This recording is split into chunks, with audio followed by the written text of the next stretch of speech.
సుప్రభాత సేవకి టికెట్స్ దొరికాక మనం ఎక్కడ రిపోర్టింగ్ చేయాలో నేను చూపిస్తాను చూడండి.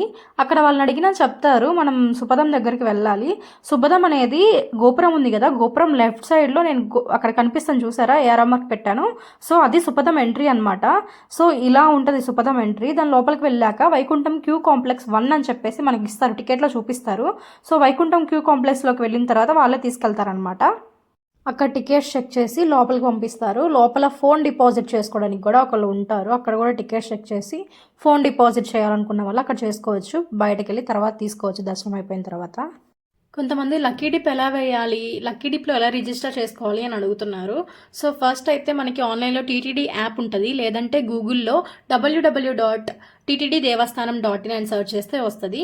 మనం నెంబర్ ఇచ్చి లాగిన్ అవ్వటమే. లాగిన్ అయిన తర్వాత దాంట్లో ఏ సేవలు ఉన్నాయో మనకు కనిపిస్తాయి. ప్రతి మంత్ 18న టికెట్స్ అనేవి రిలీజ్ చేస్తారు.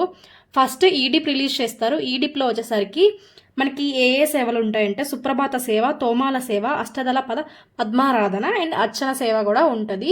ఇంకా ఇంతకుముందు అంగప్రదక్షిణ కూడా ఉండేది. ఇప్పుడు బయటకి అంటే లక్కీ డిప్ కాదు, బయట పెట్టేశారు టికెట్స్ సపరేట్గా. సో మనకి మెయిన్ సుప్రభాతలో రిజిస్టర్ చేసుకోవాలి అంటే ఆధార్ కార్డు మనం పక్కన పెట్టుకోవాలి. ఎవరెవరైతే మనం వెళ్దాం అనుకుంటున్నామో ఇద్దరికి మాత్రమే ఛాన్స్ ఉంటుంది. సో వాళ్ళిద్దరు ఆధార్ కార్డు పక్కన పెట్టుకొని టైంకి మనం ఓపెన్ చేసిన తర్వాత టైమర్ పడుతుంది, ఒక 1 minute దాకా టైమర్ ఉంటుంది. సో అది ఫినిష్ అయిన తర్వాత మనం రిజిస్టర్ చేసుకోవచ్చు ఆధార్ కార్డ్స్తో, నెంబర్తో. 2 daysకి మనకి రిజల్ట్స్ తెలుస్తాయి. నేను ఇప్పుడు చూపిద్దామంటే బుకింగ్ ఓపెన్ అవ్వట్లేదు కదా, 18th అలా కుదిరితే నేను మీకు చూపిస్తాను.